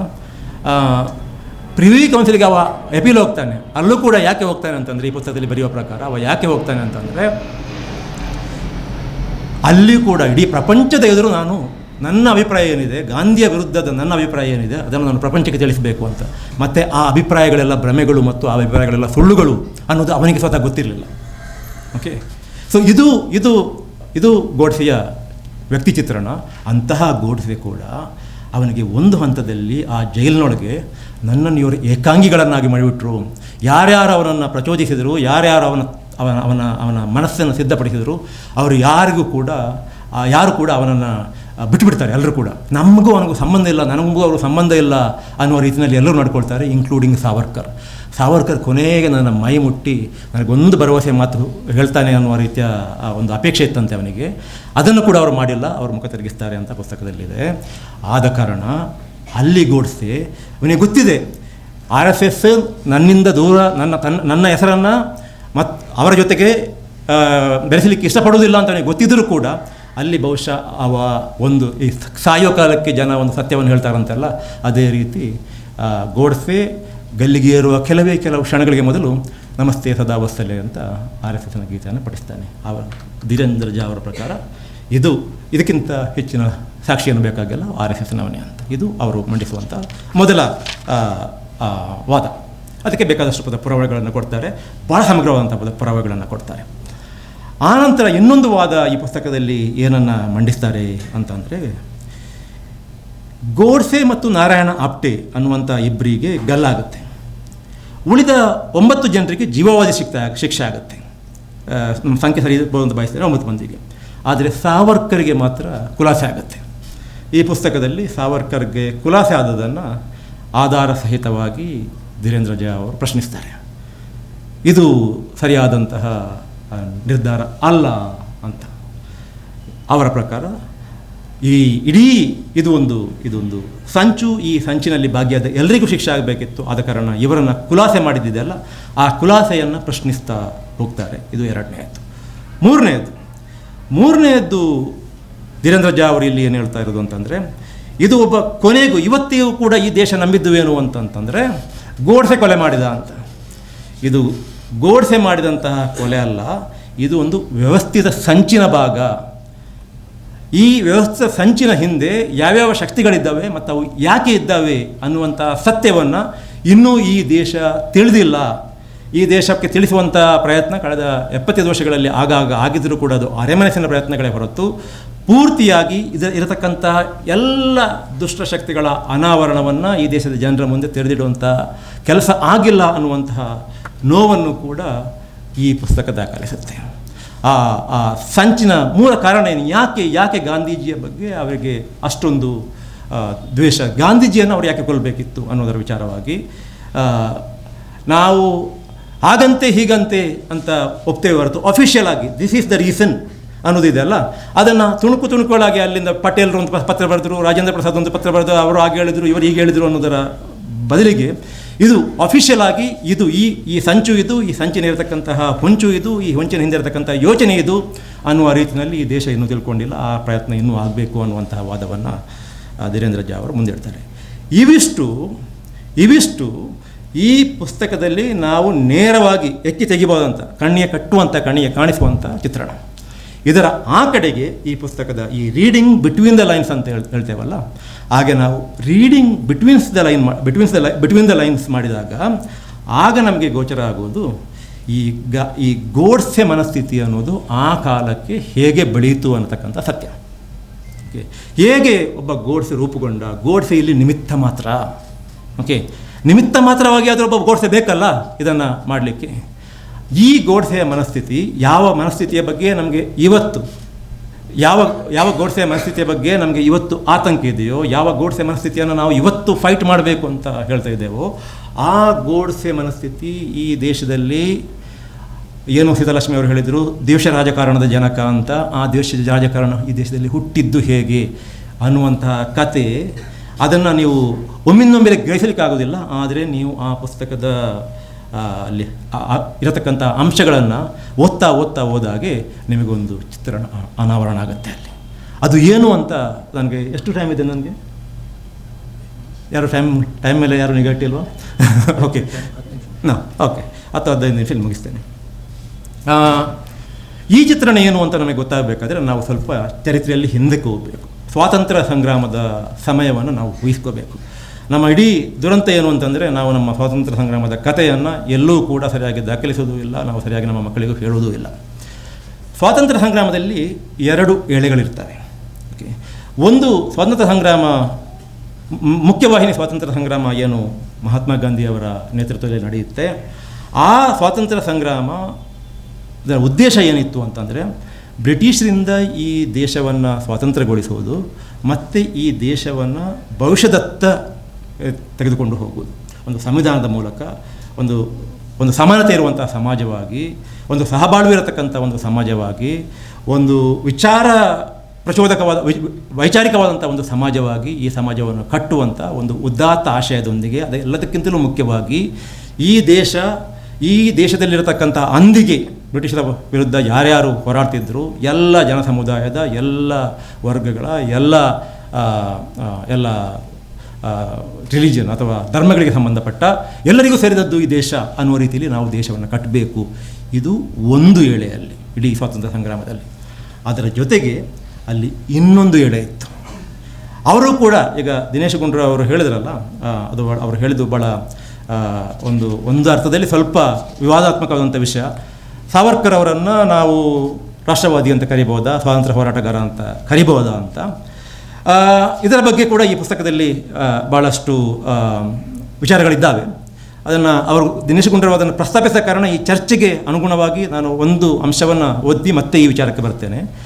ಎರಡನೇ ಎಳೆ ಏನು ಅಂತ ಹೇಳಲಿಕ್ಕೆ, ಸಾವರ್ಕರ್ ಅವರು ಸ್ವಾತಂತ್ರ್ಯ ಸಂಗ್ರಾಮದ ಸೇನಾನಿ ಆಗಿದ್ದರು, ಅವರು ಸ್ವಾತಂತ್ರ್ಯ ವೀರ ಆಗಿದ್ದರು, ಅಥವಾ ಸ್ವಾತಂತ್ರ್ಯ ಸಂಗ್ರಾಮದಲ್ಲಿ ಅವರು ಭಾಗಿಯಾಗಿದ್ದರು ಅಂತ ಅಂದಾಗ ಎಲ್ಲರೂ ಕೂಡ ಒಂದು ಅರ್ಥದಲ್ಲಿ ಗಾಂಧಿವಾದಿಗಳು ಕೂಡ ಏನಪ್ಪ ಇದು ಯಾವ ನಿಲುವು ತೆಗೊಳ್ಳೋದು ಅನ್ನುವಂಥ ಒಂದು ದ್ವಂದ್ವದಲ್ಲಿ ಬೀಳ್ತಾರೆ. ನಾನು ಇದೆಷ್ಟೋ ಟಿ ವಿ ಚರ್ಚೆಗಳಲ್ಲಿ ನೋಡಿದ್ದೇನೆ. ಅದಕ್ಕೆ ಒಂದು ಉತ್ತರ ಈ ಪುಸ್ತಕದಲ್ಲಿದೆ. ಅವರು ಬರೀತಾರೆ, ಧೀರೇಂದ್ರ ಝಾ ಅವರು ಬರೀತಾರೆ, ಸಾವರ್ಕರ್ ಅವರ ಅಭಿಮಾನಿಗಳ ಪ್ರಕಾರ, ಅಂದರೆ ಸಾವರ್ಕರ್ ಅವರು ಸುಮಾರು 22 ವರ್ಷ ಸೆಲ್ಯೂರ್ ಜೈಲಲ್ಲಿರ್ತಾರೆ. ಆನಂತರ ಅಲ್ಲಿ ಅವರು ಕ್ಷಮಾಪಣಾ ಅರ್ಜಿ ಬ್ರಿಟಿಷರಿಗೆ ಕೊಟ್ಟುಬಿಟ್ಟು ಅವರು ಜೈಲಿನಿಂದ ಬಿಡುಗಡೆ ಆಗ್ತಾರಲ್ಲ, ಆ ಜೈಲಿನಿಂದ ಕ್ಷಮಾಪಣಾ ಅರ್ಜಿ ಬರೆದು ಬಿಡುಗಡೆ ಆಗಿದ್ದಾರೆ ಅನ್ನೋ ಕಾರಣಕ್ಕೋಸ್ಕರ ಅವರ ಮೇಲೆ ಸಂಶಯ ಇದ್ದಾಗ, ಅವರು ಯಾವ ರೀತಿಯಲ್ಲಿ ಅವರು ರಾಷ್ಟ್ರವಾದಿ ಆಗ್ತಾರೆ, ಅದಕ್ಕೆ ಹಿಂದೆ ಅವರು ರಾಷ್ಟ್ರ ಚಳವಳಿಯಲ್ಲಿ ಭಾಗವಹಿಸಿರ್ಬೋದು, ಸ್ವಾತಂತ್ರ್ಯ ಚಳವಳಿಯಲ್ಲಿ ಭಾಗವಹಿಸಿರ್ಬೋದು, ಆದರೆ ಇವತ್ತಿಗೆ ಅವರನ್ನು ನಾವು ಸ್ವಾತಂತ್ರ್ಯ ಚಳವಳಿಗಾರ ಅಂತ ಕರಿಬಹುದಾ, ಸ್ವಾತಂತ್ರ್ಯ ವೀರ ಅಂತ ಕರಿಬಹುದಾ ಅನ್ನುವಂಥ ಈ ಚರ್ಚೆ ಏನಿದೆ, ಆ ಚರ್ಚೆಗೆ ಸಂಬಂಧಪಟ್ಟ ಹಾಗೆ ಇಲ್ಲಿ ಸಾವರ್ಕರ್ ಅವರ ಅಭಿಮಾನಿಗಳ ಪ್ರಕಾರ ಅವರು ಕ್ಷಮಾದಾನ ಅರ್ಜಿಗಳನ್ನು ಬರೆದದ್ದು ಒಂದು ತಂತ್ರದ ಭಾಗವಾಗಿತ್ತು. ಅವರ ಅನ್ವಯಿಗಳು ಏನು ಹೇಳ್ತಾರೆ ಅಂತಂದರೆ, ಹೌದು ಬರೆದಿದ್ದಾರೆ. ಯಾಕೆ ಬರೆದಿದ್ದಾರೆ ಅಂತಂದರೆ, ಆ ಜೈಲಿನಿಂದ ಹೊರಗೆ ಬಂದು ಆನಂತರ ಬ್ರಿಟಿಷರ ವಿರುದ್ಧ ಹೋರಾಡುವ ತಂತ್ರದ ಭಾಗವಾಗಿ ಅವರು ಇದನ್ನು ಮಾಡಿದ್ದಾರೆ ಅಂತ. ಅದನ್ನು ಇವರು ಒಪ್ಪಿಕೊಳ್ತಾ ಇಲ್ಲ. ಯಾರು ಒಪ್ಪಿಕೊಳ್ತಾ ಇಲ್ಲ? ಧೀರೇಂದ್ರ ಝಾ ಒಪ್ಪಿಕೊಳ್ತಾ ಇಲ್ಲ. ತಂತ್ರದ ಭಾಗವಾಗಿತ್ತು ಮತ್ತು ಜೈಲಿನಿಂದ ಬಿಡುಗಡೆ ಹೊಂದಿ ಸಾಮ್ರಾಜ್ಯಶಾಹಿ ಶಕ್ತಿಗಳ ವಿರುದ್ಧ ಹೋರಾಡೋದು ಅವರ ಉದ್ದೇಶವಾಗಿತ್ತು. ಇದು ಸಾವರ್ಕರ್ ಅನುಯಾಯಿಗಳ ಪ್ರಕಾರ. ಇದಕ್ಕೆ ಝಾ ಅವರು ಕೊಡುವಂತಹ ವಿಶ್ಲೇಷಣೆ ಏನು ಅಂತಂದರೆ, ತಂತ್ರಗಾರಿಕೆ ಮಾಡುವುದು ಅಂದರೆ ಸ್ಟ್ರಾಟಜಿ ಮಾಡುವುದು ಸಾವರ್ಕರ್ ಅವರ ವ್ಯಕ್ತಿತ್ವದ ಭಾಗ ಅಂತ ಒಪ್ಪಿಕೊಂಡರೂ ಒಂದು ವಿಷಯವನ್ನು ಗಮನಿಸಬೇಕಾಗುತ್ತದೆ. ಏನದು ವಿಷಯ? ಅವರು ಜೈಲಿನಿಂದ ಹೊರಬಂದ ನಂತರ ಎಂದೂ ಸ್ವಾತಂತ್ರ್ಯ ಸಂಗ್ರಾಮದ ಹತ್ತಿರ ಕೂಡ ಸುಳಿದಿರಲಿಲ್ಲ. ಅದು ಓಕೆ, ದಟ್ ಫೈನ್. ಅವರು ಸುಳಿದಿರಲಿಲ್ಲ ಅನ್ನುವ ಕಾರಣಕ್ಕೋಸ್ಕರ ಅವರನ್ನು ನಾವು ಹಿಂದೆ ಮಾಡಿದ್ದನ್ನು ಇಲ್ಲ ಅಂತ ಹೇಳಿಕ್ಕೆ ಆಗೋದಿಲ್ಲ. ಆದರೆ ಎರಡನೇ ಅಂಶ ಇದೆಯಲ್ಲ, ಅದು ಭಾಳ ಇಂಪಾರ್ಟೆಂಟ್. ಅವರ ಪ್ರಕಾರ ಸುಳಿದಿರಲಿಲ್ಲ ಅಂತ ಅವರ ಪ್ರಕಾರ, ಯಾರ ಪ್ರಕಾರ? ಸಾವರ್ಕರ್ ಅವರ ಪ್ರಕಾರ ಬ್ರಿಟಿಷ್ ಆಡಳಿತ ಬಂದದ್ದು ದೇಶಕ್ಕೆ ಆಗಿರುವ ದೊಡ್ಡ ಒಳಿತು ಎಂದು. ಬ್ರಿಟಿಷ್ ಸಾಮ್ರಾಜ್ಯದ ವಿರುದ್ಧ ನಡೀತಿರತಕ್ಕಂಥ ಸ್ವಾತಂತ್ರ್ಯ ಸಂಗ್ರಾಮದಲ್ಲಿ ಹಿಂದೂ ಯುವಕರು ಪಾಲ್ಗೊಳ್ಬಾರದಿತ್ತು ಅನ್ನೋದು ಅವರ ನಿಲುವಾಗಿತ್ತು. ಇಲ್ಲಿ ಕಷ್ಟ ಆಗೋದು ನಮಗೆ ಇಲ್ಲಿ. ಈ ಯಾಕೆ ಈ ವಿವಾದ ಇದೆ ಅಂತಂದರೆ ಈ ಕಾರಣಕ್ಕೋಸ್ಕರ. ಇದಕ್ಕೆ ಬೇಕಾದಷ್ಟು ಪುರಾವೆಗಳನ್ನು ಕೊಡ್ತಾ ಹೋಗ್ತಾರೆ ಯಾರು? ನಮ್ಮ ಧೀರೇಂದ್ರ ಝಾ ಅವರು. ಈಗ ಮತ್ತೆ ನಾನು ಸ್ವಾತಂತ್ರ್ಯ ಸಂಗ್ರಾಮದ ವಿಚಾರಕ್ಕೆ ಬರ್ತೇನೆ. ನಾನು ಹೇಳಿದೆ, ನಮ್ಮ ಮುಖ್ಯವಾಹಿನಿ ಸ್ವಾತಂತ್ರ್ಯ ಸಂಗ್ರಾಮದ ಉದ್ದೇಶ ಏನಾಗಿತ್ತು ಅಂತಂದರೆ, ಈ ದೇಶವನ್ನು ಬ್ರಿಟಿಷರಿಂದ ಮುಕ್ತಿಗೊಳಿಸುವುದು ಮತ್ತು ದೇಶವನ್ನು ಪುರೋಗತಿಯತ್ತ ಮತ್ತು ಈ ದೇಶವನ್ನು ಎಲ್ಲರೂ ಕೂಡಿ ಬಾಳುವಂಥ ಒಂದು ದೇಶವನ್ನಾಗಿ ಕಟ್ಟುವಂಥ ಉದ್ದೇಶ ಇಟ್ಟುಕೊಂಡು ಆ ಚಳವಳಿ ನಡೆಯುತ್ತೆ.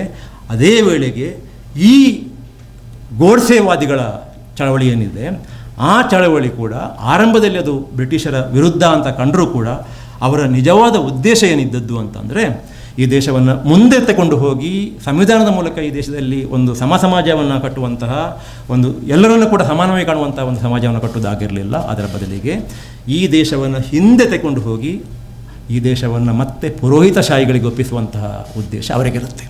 ಇಲ್ಲಿ ಪುರೋಹಿತಶಾಹಿ ಅಂತ ನಾನು ಹೇಳುವತ್ತಿಗೆ ಯಾರು ಕೂಡ ತಪ್ಪು ಬಯಸಬಾರದು. ಇದನ್ನು ಯಾವುದೇ ಜಾತಿ ಅಥವಾ ವರ್ಗ ಅಥವಾ ಒಂದು ಸಮೂಹಕ್ಕೆ ಸಂಬಂಧಪಟ್ಟಾಗ ಹೇಳುವುದಲ್ಲ, ಅದೊಂದು ಮನೋಸ್ಥಿತಿ. ಆ ಮನೋಸ್ಥಿತಿ ಏನು ಅನ್ನೋದು ಮುಂದೆ ಬರುತ್ತೆ. ಸೊ ಅಂತಹ ಮನೋಸ್ಥಿತಿ ಹತ್ರ, ಅಂಥ ಈ ದೇಶವನ್ನು ಹಿಂದೆ ತಗೊಂಡು ಹೋಗಬೇಕು ಅನ್ನುವಂಥ ಉದ್ದೇಶ ಅವರಿಗಿತ್ತು.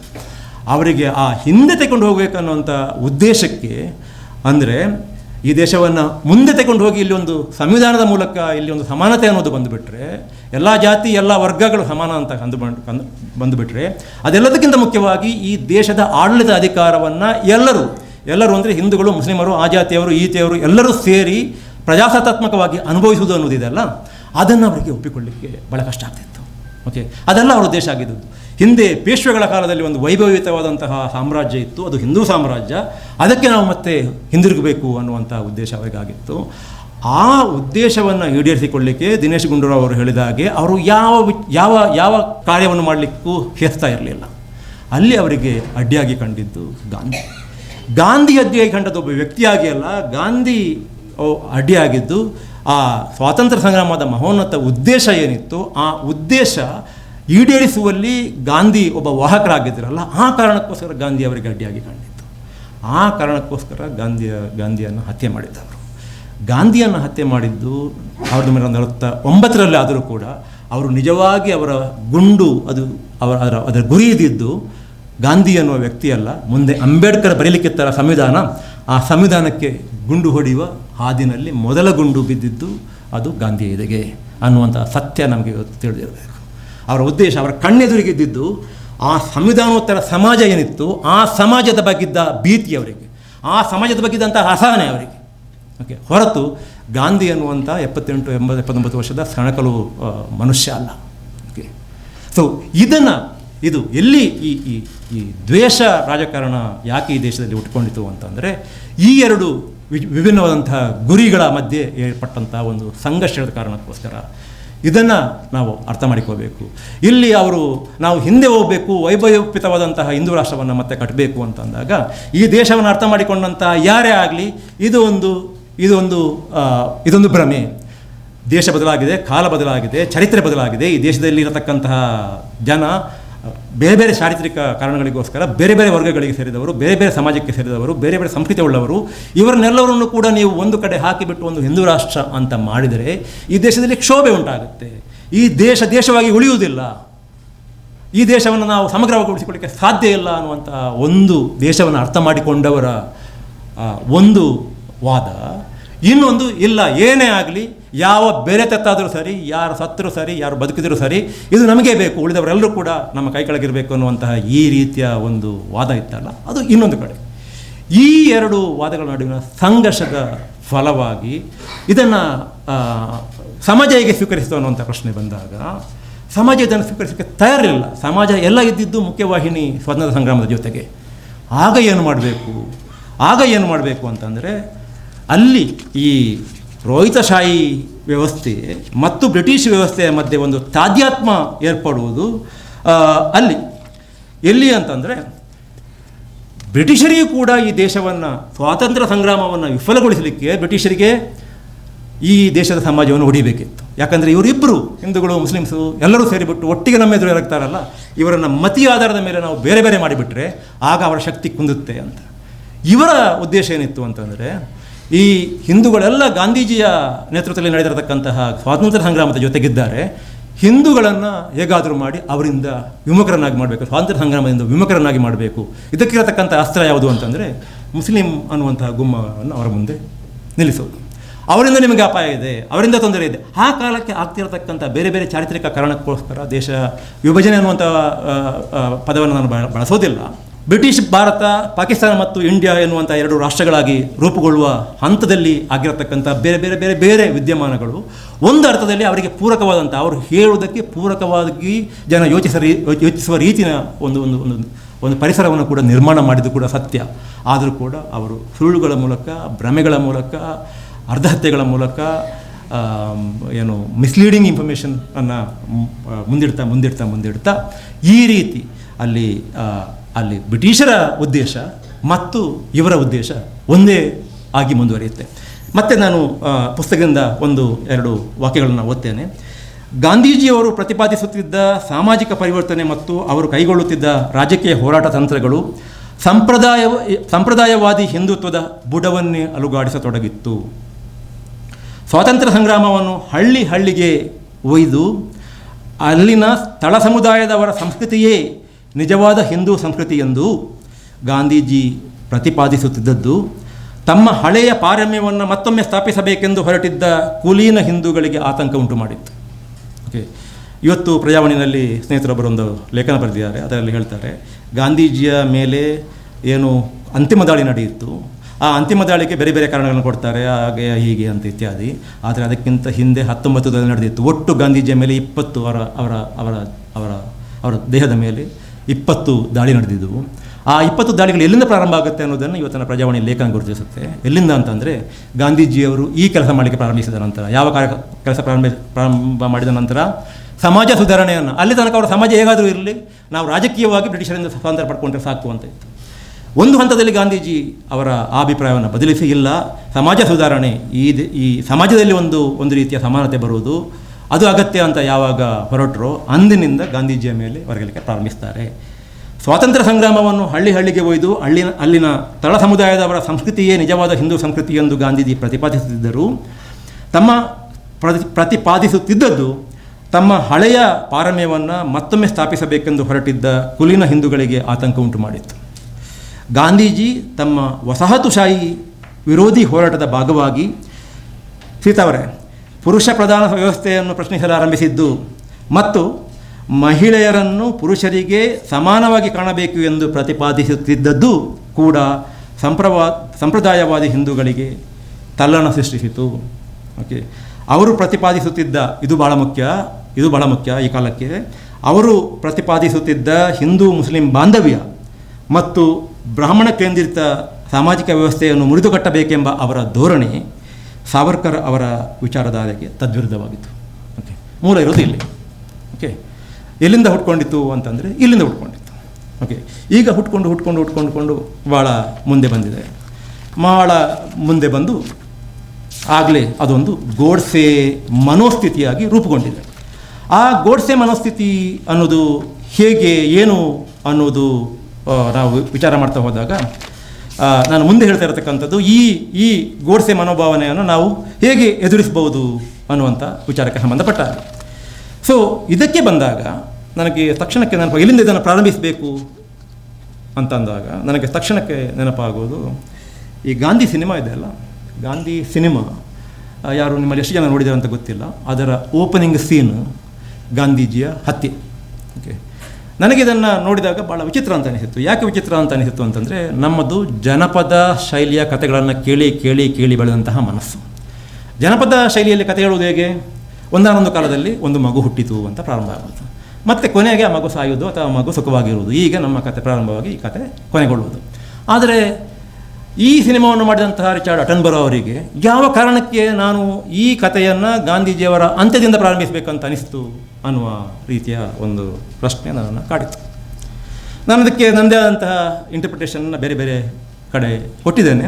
ಅದನ್ನು ಇಲ್ಲಿ ಬಹುಶಃ ಹೇಳಲಿಕ್ಕೆ ಇದು ಸರಿಯಾದಂತಹ ಸಮಯವೂ ಇಲ್ಲ. ಆದರೆ ಇಲ್ಲಿ ಒಂದು ವಿಚಾರವನ್ನು ನಾವು ಗಮನಿಸಬೇಕು. ಗಾಂಧಿ ಸತ್ತದ್ದಿದೆಯಲ್ಲ ಅಥವಾ ಗಾಂಧಿ ಕೊಲೆ ಆದದ್ದಿದೆಯಲ್ಲ, ಗಾಂಧಿ ಹತ್ಯೆ ಇದೆಯಲ್ಲ, ಅದು ಒಂದು ಅರ್ಥದಲ್ಲಿ ಗಾಂಧೀಜಿಯ ಮರುಹುಟ್ಟು ಮತ್ತು ಗಾಂಧೀಜಿಯ ವಿಜಯ. ನಾನು ಆಗಲೇ ಹೇಳಿದೆ, ಸ್ವಾತಂತ್ರ್ಯ ಸಂಗ್ರಾಮ ಒಂದು ಬ್ರಿಟಿಷರ ವಿರುದ್ಧ, ಮತ್ತೊಂದು ಈ ರೀತಿ ದೇಶವನ್ನು ಹಿಂದೆ ತಗೊಂಡು ಹೋಗಬೇಕು ಅಂತ ಯಾರು ಹೊರಟಿದ್ರು ಅವರ ವಿರುದ್ಧ ಆಗಿತ್ತು. ಇಡೀ ಸ್ವಾತಂತ್ರ್ಯ ಸಂಗ್ರಾಮದ ಉದ್ದಕ್ಕೂ ಗಾಂಧೀಜಿ ಬ್ರಿಟಿಷರನ್ನೇ ತಲೆಯಲ್ಲಿಟ್ಟುಕೊಂಡು ಯುದ್ಧ ಮಾಡಿದ್ರು, ಸಂಗ್ರಾಮ ಮಾಡಿದರೆ ಹೊರತು ಇವರನ್ನು ಮುಟ್ಲಿಕ್ಕೆ ಹೋಗಿರಲಿಲ್ಲ. ಒಂದು ಅರ್ಥದಲ್ಲಿ ಇವರ ವಿರುದ್ಧ ಗಾಂಧಿ ಸೋತಿದ್ದು ಮಾತ್ರ ಅಲ್ಲ, ಬಲಿಯಾದರು. ಆದರೆ ಆ ಬಲಿಯಾಗೋ ಹೊತ್ತಿಗೆ ಗಾಂಧಿ ಗೆದ್ದರು. ಯಾಕೆ ಗೆದ್ದರು ಅಂತಂದರೆ, ಎಂದೂ ಅವರ ವಿರುದ್ಧ ಹೋರಾಡದೆ ಗಾಂಧಿ ಅವತ್ತು ತಾನು ಸಾಯುವುದರ ಮೂಲಕ ಗೆದ್ದರು. ಯಾಕಂತಂದರೆ ಗಾಂಧಿ ಕೊಲೆ ಆಗುವ ಮೂಲಕ ಇವರು ಎಂಥವರು ಅನ್ನುವಂಥ ಒಂದು ಅರಿವು ಪ್ರಪಂಚಮುಖಕ್ಕೆ ಆಯಿತು. ಓಕೆ, ಇದು ಗಾಂಧಿಯ ಗೆಲುವು, ಸಾವಿನಲ್ಲಿ ಗಾಂಧಿಯ ಗೆಲುವು. ಆದ ಕಾರಣ ರಿಚರ್ಡ್ ಅಟನ್ಬರೋ ಬಹುಶಃ ಇದು ಗಾಂಧಿಯ ಮರುಹುಟ್ಟು ಮತ್ತು ಗಾಂಧಿಯ ಗೆಲುವು ಅನ್ನುವ ಕಾರಣವನ್ನು ಮುಂದಿಟ್ಟುಕೊಂಡು ಇದನ್ನು ಹೇಗೆ ಪ್ರಾರಂಭಿಸಿದ್ದಾನೆ ಅಂತ ನನಗೆ ಅನಿಸುತ್ತೆ. ಅದನ್ನು ಅವತ್ತು ಗಾಂಧಿ ಮಾಡಿದ ತ್ಯಾಗದಿಂದ ಸೃಷ್ಟಿಯಾದಂಥ ಅರಿವಿದೆಯಲ್ಲ, ಆ ಅರಿವು ಇವತ್ತು ನಮ್ಮ ನಡುವಿಂದ ಮರೆಯಾಗ್ತಾ ಇರುವಂಥದ್ದು. ಈ ಆತಂಕ ನಮ್ಮನ್ನು ಕಾಡಬೇಕಾಗಿರೋದು. ಎನಿವೆ, ಸೊ ಗೋಡ್ಸೆ ಮನೋಭಾವದ ಬಗ್ಗೆ ಕೊನೆಯ ಮಾತು. ಗೋಡ್ಸೆ ಇನ್ನೇನು ಗಲ್ಲಿಗೆ ಏರಿಸೋದು ಅನ್ನುವಂಥ ಹಂತದಲ್ಲಿ ಆ ಕಾಲದಲ್ಲಿ ಒಂದು ಇಂಗ್ಲೀಷ್ ಪತ್ರಿಕೆ ಲೀಡರ್ ಅಂತ ಅದರ ಹೆಸರು, ಅದು ಈಗೆಲ್ಲ ಅಂತ ಲೀಡರ್, ಅದನ್ನು ಅವರು ಕೋಟ್ ಮಾಡ್ತಾರೆ. ಒಂದು ಸಂಪಾದಕೀಯ ಬರೆಯುತ್ತೆ, ಎಡಿಟೋರಿಯಲ್. ಆ ಸಂಪಾದಕದಲ್ಲಿ ಏನು ಬರೀತಾರೆ ಅಂತಂದರೆ, ಅದು ಇಡೀ ಪುಸ್ತಕದಲ್ಲಿ ಗೋಡ್ಸೆ ವಾದ ಅಥವಾ ಗೋಡ್ಸೆ ಮನಸ್ಥಿತಿ ಅಂದರೆ ಏನು ಅನ್ನೋದನ್ನು ಇದು ದಾಖಲಿಸುತ್ತೆ. ಆ ಸಂಪಾದಕೀಯವನ್ನು ಉದ್ಧರಿಸುವ ಮೂಲಕ ಲೀಡರ್ ಎಡಿಟೋರಿಯಲ್ 1949 ಜೂನ್ 22 ಗೋಡ್ಸೆ ಮೇಲ್ಮನವಿ ತಿರಸ್ಕೃತವಾಗುತ್ತೆ ಇಲ್ಲಿ ಪ್ರಿವ್ಯೂ ಕೌನ್ಸಿಲಲ್ಲಿ. ಈಗ ಅವರಿಗೆ ಗಲ್ಲು ಅನ್ನೋದು ಶಾಶ್ವತ ಆಗುತ್ತೆ.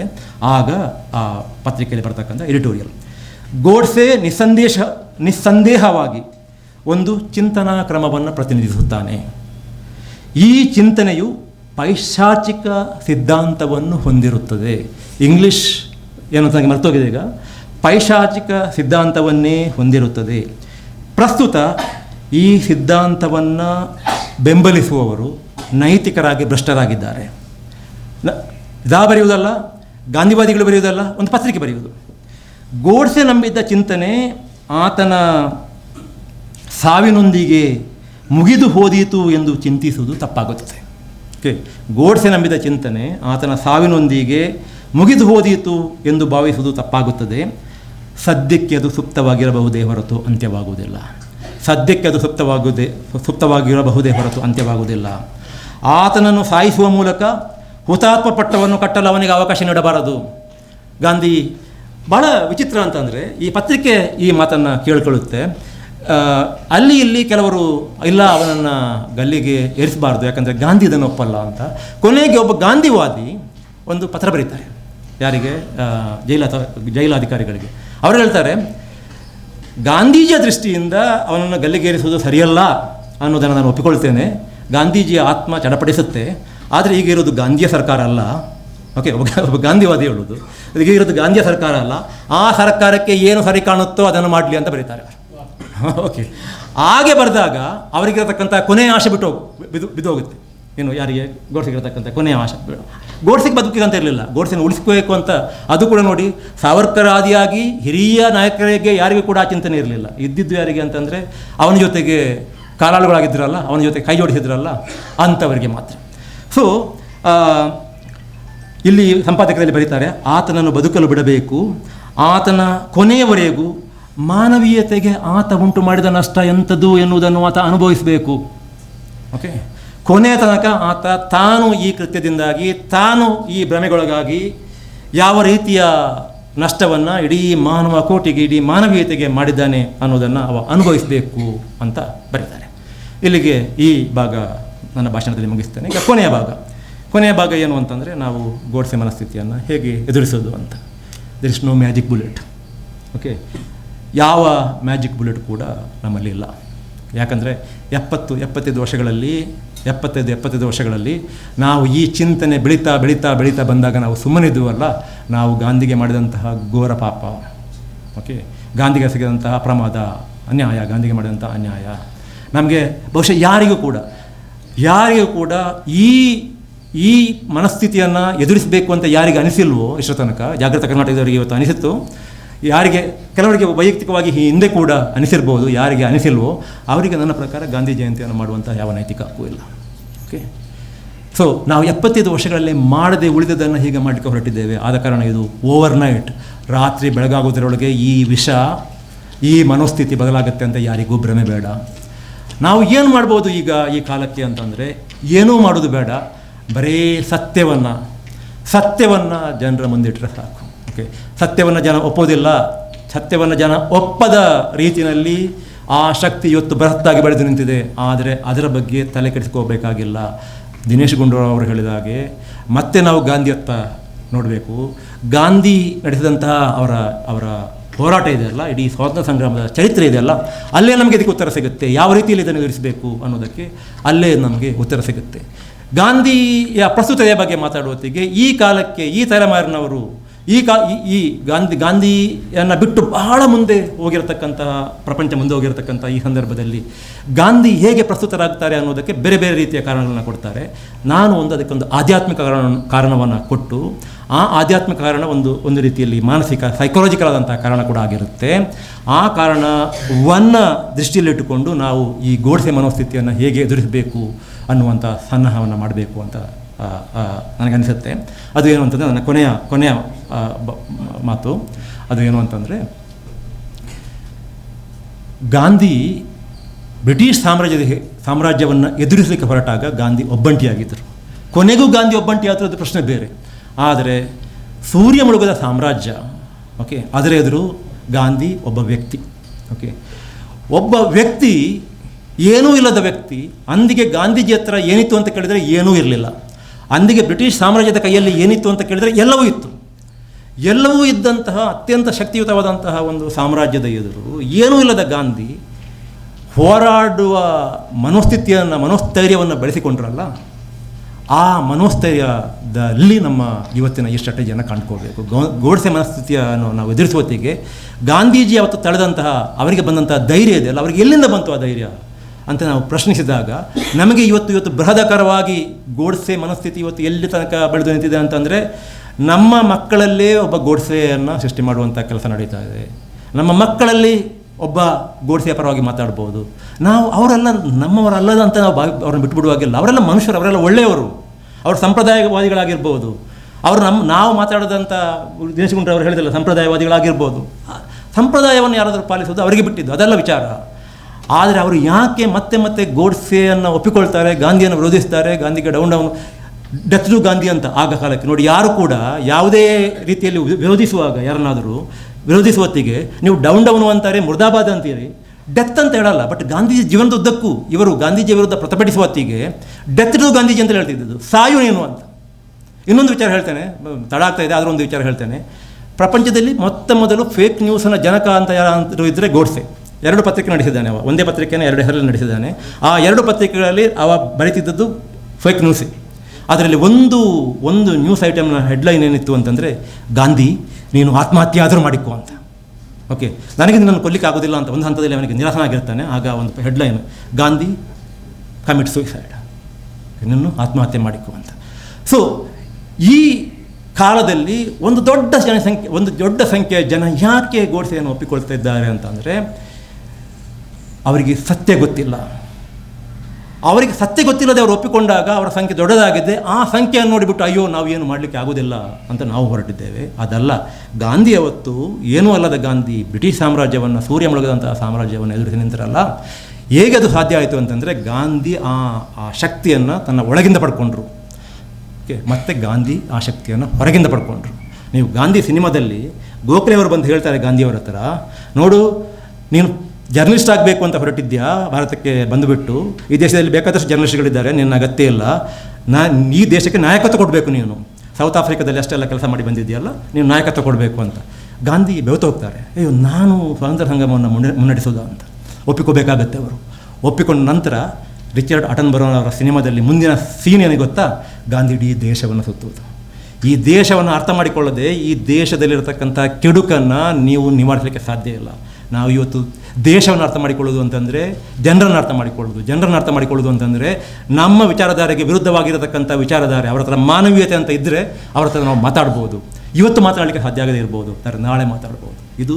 ಇದನ್ನು ನಾವು ಗಾಂಧಿಯಿಂದ ಪಡ್ಕೋಬೇಕಾಗಿತ್ತು. ಎರಡನೇದು, ಗಾಂಧೀಜಿ ಇಡೀ ನೀವು ಸ್ವಾತಂತ್ರ್ಯ ಸಂಗ್ರಾಮವನ್ನು ನೋಡಿದರೆ ಅಸಹಕಾರ ಚಳವಳಿ ನಡೆಯುತ್ತೆ, ಆನಂತರ 10 ವರ್ಷ ಏನೂ ಇರುವುದಿಲ್ಲ. ಕಾನೂನು ಭಂಗ ಚಳವಳಿ ನಡೆಯುತ್ತೆ, ಆನಂತರ 10 ವರ್ಷ ಏನೂ ಇರುವುದಿಲ್ಲ.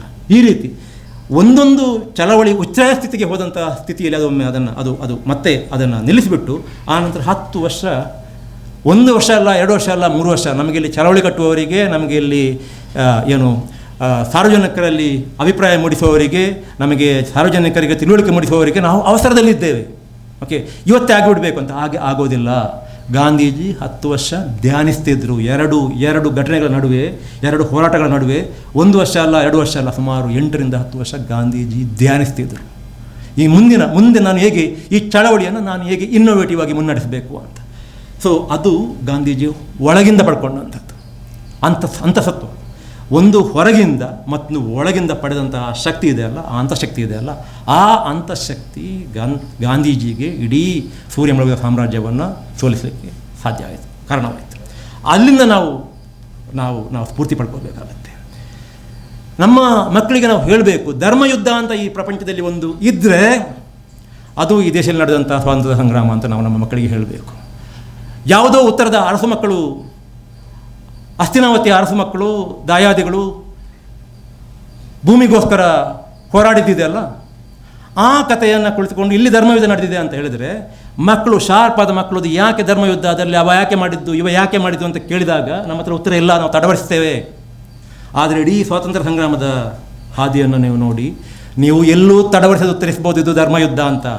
ಎಲ್ಲಿ ತನಕ ಅಂತ ಅಂದರೆ ಗಾಂಧೀಜಿ ಅಸಹಕಾರ ಚಳವಳಿಯ ಉತ್ತುಂಗದಲ್ಲಿ ಎಲ್ಲೇ ತನಕ ಹೋಗಿರುತ್ತೆ. 1922 ಫೆಬ್ರವರಿನಲ್ಲಿ ಆ ಚಳವಳಿ ಅಂತಂದರೆ ಈ ದೇಶಕ್ಕೆ ಇನ್ನೇನು ಸ್ವಾತಂತ್ರ್ಯ ಸಿಕ್ಕೇ ಬಿಡುತ್ತೆ ಅನ್ನುವಂಥ ಪರಿಸ್ಥಿತಿ ಉಂಟಾಗುತ್ತೆ. ಆಗ ಚೌರಿ ಚೌರ ಅನ್ನುವಂತಹ ಘಟನೆ ನಡೆಯುತ್ತೆ ಫೆಬ್ರವರಿ 4, 1922. 12 ಜನ ಪೊಲೀಸರನ್ನು ಸತ್ಯಾಗ್ರಹಿಗಳು, ಸ್ವಾತಂತ್ರ್ಯ ಹೋರಾಟಗಾರರು ಕೊಲ್ತಾರೆ. ಒಂದು ಪೊಲೀಸ್ ಸ್ಟೇಷನ್ಗೆ ಬೆಂಕಿ ಹಾಕ್ತಾರೆ. 12ನೇ ತಾರೀಕು ಫೆಬ್ರವರಿ 1922 ಗಾಂಧೀಜಿ ಮಹತ್ವದ ನಿರ್ಧಾರ ತೆಗೆದುಕೊಳ್ಳುತ್ತಾರೆ. ಏನು ನಿರ್ಧಾರ ಅಂತಂದರೆ, ನಾನು ಚಳವಳಿಯನ್ನು ನಿಲ್ಲಿಸ್ತೇನೆ ಅಂತ. ಇಡೀ ಕಾಂಗ್ರೆಸ್ಸಿಗೆ, ನೆಹರು ಸೇರಿ ಎಲ್ಲರಿಗೂ ಕೂಡ ಈ ವಿಚಾರ ಕೂಡ ಈ ಪುಸ್ತಕದಲ್ಲಿದೆ. ಅವರಿಗೆ ಸಿಕ್ಕಾಪಟ್ಟೆ ಕೋಪ ಬಂದುಬಿಡುತ್ತೆ. ಈ ಮನುಷ್ಯ ಏನು ಹುಚ್ಚು, ಈ ಮನುಷ್ಯನದು, ಇಡೀ ದೇಶನೇ ಎದ್ದು ನಿಂತಿದೆ, ಇನ್ನೇನು ಅವರು ಹೋಗೇ ಬಿಡ್ತಾರೆ, ಈ ಕಾಲಕ್ಕೆ ನಾವು ಚಳವಳಿ ಹಿಂತೆಕೊಳ್ತದೆ, ಏನಾದರೂ ಅರ್ಥ ಇದೆಯಾ ಅಂತ. ಆ ಗಾಂಧಿ ಸಿನಿಮಾದಲ್ಲಿ ಒಂದು ಸೀನ್ ಇದೆ. ನೆಹರು ಹೋಗಿ ಗಾಂಧೀಜಿಗೆ ಹೇಳ್ತಾರೆ, Bapu what are you doing, ಏನಿದು, ನಿಮಗೆ ತಲೆ ಸರಿದೆಯಾ ಅನ್ನೋ ರೀತಿಯಲ್ಲಿ ಮಾತಾಡ್ತಾರೆ ಅವರು.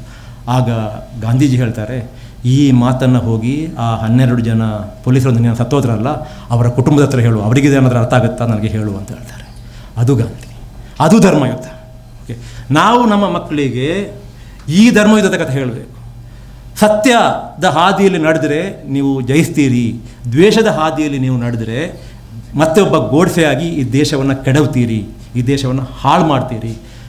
ನಮ್ಮ ನೆಮ್ಮದಿಗೆ, ಈಗ ನಾವೆಲ್ಲರೂ ಕೂಡ ಇಲ್ಲಿ ಯಾವ ಏಜ್ ಗ್ರೂಪ್ನವ್ರು ಇದ್ದೀರಿ ಅಂತ ಗೊತ್ತಿಲ್ಲ ನನಗೆ, ನಮ್ಮ ಜೀವಿತ ಕಾಲದಲ್ಲಿ ನಾವು ನೆಮ್ಮದಿಯಾಗಿ ದೇಶದಲ್ಲಿ ಉಳಿಬೇಕಂತ ಇದ್ದರೆ, ಮತ್ತು ನಮ್ಮ ಮುಂದಿನ ತಲೆಮಾರು ಈ ದೇಶದಲ್ಲಿ ನೆಮ್ಮದಿಯಾಗಿ ಉಳಿಬೇಕಂತ ಇದ್ದರೆ ಈ ಗಾಂಧಿವಾದ ಗೆಲ್ಲಬೇಕು, ಗೋಡ್ಸೆವಾದ ಅಳಿಬೇಕು ಅನ್ನುವಂಥ ಸತ್ಯವನ್ನು ನಾವು ಮಕ್ಕಳಿಗೆ ಹೇಳಿದರೆ ಮುಂದಿನ ಅವ್ರು ನೋಡಿಕೊಳ್ತಾರೆ, ಅವರಿಗೆ ಬಿಟ್ಟುಬಿಡೋಣ. ಆದರೆ ಸತ್ಯವನ್ನು ಹೇಳುವಲ್ಲಿ ಮತ್ತು ಈ ಸ್ವಾತಂತ್ರ್ಯ ಸಂಗ್ರಾಮದ ಚರಿತ್ರೆಯನ್ನು ಹೇಳುವಲ್ಲಿ ನಾವು ಹಿಂಜರಿಯದಿರೋಣ ಮತ್ತು ಸೋಲದಿರೋಣ. ಮತ್ತಷ್ಟು ವಿಶೇಷ ವಿಡಿಯೋಗಳನ್ನು ನೋಡಲು ಮತ್ತು ಹೊಸ ವಿಡಿಯೋಗಳ ಬಗ್ಗೆ ತಿಳಿಯಲು ಈ ದಿನ .com ಯೂಟ್ಯೂಬ್ ಚಾನೆಲ್ ಸಬ್ಸ್ಕ್ರೈಬ್ ಮಾಡಿ ಮತ್ತು ಬೆಲ್ ಐಕಾನ್ ಕ್ಲಿಕ್ ಮಾಡಿ.